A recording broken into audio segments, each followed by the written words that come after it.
it's Michael with Michael Beach Coaching and Consulting. Hey, I had a strategic planning retreat with one of my clients earlier this week. We got into a great conversation about all the really cool things they're going to get done during the next year, 2018. One of the things we covered was some really groundbreaking work from a consultant by the name of Patrick Lencioni. He wrote a series of books around the 5 dysfunctions of a team and how to overcome them. So today I wanted to talk a little bit about some of that stuff. When you say the word conflict to people as part of them building teamwork, their guts kind of tighten up. Why? Well, because people think conflict always has to be negative. It always has to be destructive. It always has to be painful. Trust me, it doesn't have to be those things. Conflict is always there, and you're always going to have to deal with it. But you have a choice.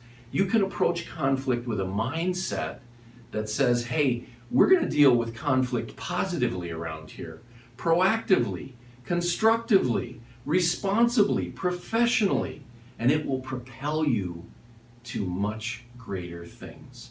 Adopt that mindset.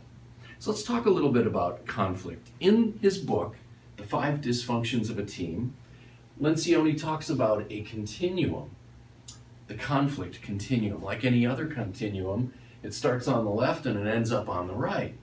Over on the left, we have this weird state called artificial harmony.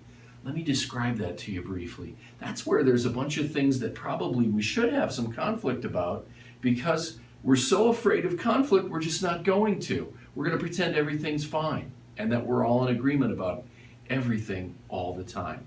Not terribly helpful. Over here on the right, we have another state called mean-spirited personal attacks. And that's all about people getting angry and yelling at one another and fighting all the time because they disagree. And one of them thinks I'm right and you must be wrong. Not terribly helpful. Very destructive. Whereas this is probably destructive on some level as well. So where do we want to have conflict? Well, we want to do that right in here in the middle where we're not terribly aggressive and we're also not very passive. We're active right in here in an appropriate way, and we find a way to have conflict and be constructive about it. So let me share with you 3 tools that you can use to make conflict a little bit less disruptive and a little bit less painful in your business.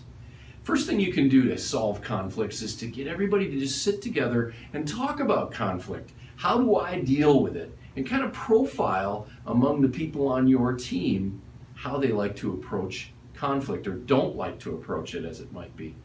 Second thing that you can do is you can talk about the norms of how you're going to handle conflict within your company. You could even go as far as publishing posters that go in your meeting rooms or postcards that you send out to your employees, and you talk about which behaviors in solving conflict are acceptable and positive in your company and which ones are not acceptable and are not going to be tolerated. The last concept I'll give you that will help you deal more effectively with conflict is what Lencioni calls mining for conflict. Sounds crazy. Get out your shovel and dig into the earth and grab some conflict and go deal with it. Mining for conflict. When you go deal with it proactively, you get to solve the conflicts while they're small and easy to fix, rather than letting them puff up and get bigger as time goes by when they get harder to solve. So that's what I have for you today. This is Michael with Michael Beach Coaching and Consulting. If you'd like some help dealing with conflict in your business as you try to build teamwork, give us a call. See you next time.